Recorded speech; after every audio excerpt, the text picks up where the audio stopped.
Hi అండి, అందరికీ నమస్కారం. ఈరోజు జొన్న రవ్వతో నిమ్మకాయ పులిహార ఎలా చేయాలో చూద్దాం.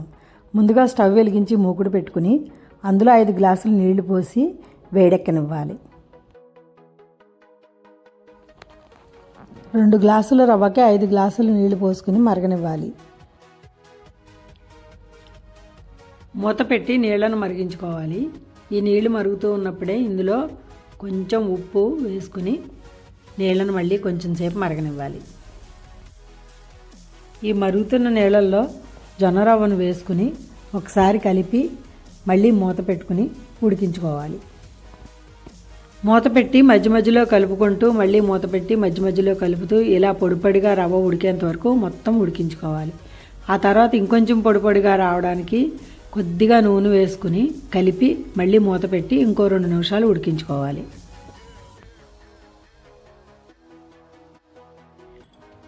ఇది పూర్తిగా ఈ విధంగా ఉడికిన తర్వాత మరొక పళ్ళెంలోకి తీసుకుని దీన్ని పూర్తిగా చల్లారబెట్టుకోవాలి. ఈలోగా స్టవ్ వెలిగించి మళ్ళీ ఇంకొక మూకుడు పెట్టుకుని అందులో నూనె వేసుకోవాలి. నూనె కొంచెం వేడెక్కిన తర్వాత అందులో ఆవాలు వేసుకుని చిటపటలాడనివ్వాలి. ఇది కొంచెం చిటపటలాడిన తర్వాత ఇందులో శనగపప్పు వేసి కొద్దిగా వేయించుకోవాలి. ఈ శనగపప్పు కూడా కొంచెం వేగుతున్నప్పుడు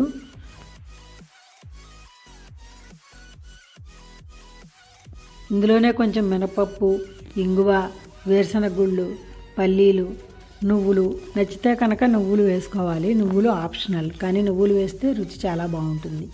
ఇవన్నీ కొంచెం వేగిన తర్వాత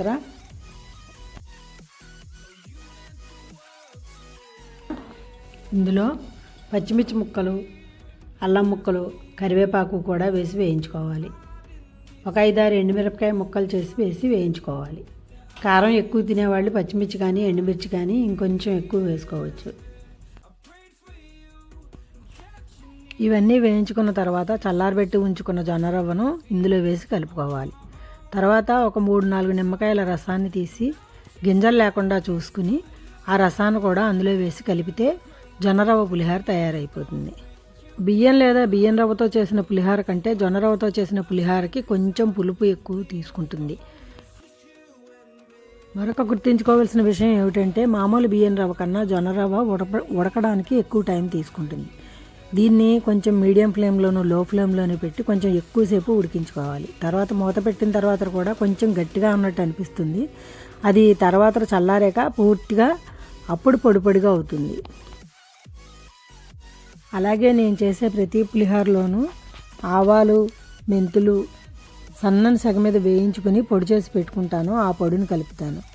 ఆవాలు కొంచెం ఎక్కువ ఉండాలి. అంటే 1 కప్పు ఆవాలు తీసుకుంటే అందులో సగం కప్పు మెంతులు ఉండాలి. ఈ 2 సన్నని సగ మీద విడివిడిగా వేయించుకుని చేసుకున్న పొడి పెట్టుకుంటాను. ఆ పొడి నేను ప్రతి పులిహారలోనూ వేస్తూ ఉంటాను. అదే ఇక్కడ వేసాను 1 స్పూను. అచ్చంగా ఆవు పొడి మాత్రమే ఇష్టమైన వాళ్ళు ఆవాలను పొడి చేసి ఇందులో కలుపుకోవచ్చు. నేను మాత్రం ఆవాలు, మెంతులు కలిపిన పొడిని వేస్తాను. ఈసారి పులిహార చేసేటప్పుడు నేను చెప్పిన విధంగా కూడా చేసి చూడండి ఒకసారి. ఇది నచ్చుతుందని ఆశిస్తున్నాను. అందరికీ నచ్చుతుంది. నచ్చితే కనుక లైక్ చేయండి, షేర్ చేయండి, కామెంట్ చేయండి. సబ్స్క్రైబ్ చేయడం మాత్రం మర్చిపోకండి. అలాగే నేను చేసే వీడియోలన్నీ మీకు రావడం కోసం బెల్ ఐకాన్ క్లిక్ చేయడం మాత్రం మర్చిపోకండి. Thank you so much for watching. జొన్న రవ్వలో ప్రోటీన్, కాల్షియం అలాగే నిమ్మకాయల నుంచి విటమిన్ సి లభిస్తుంది.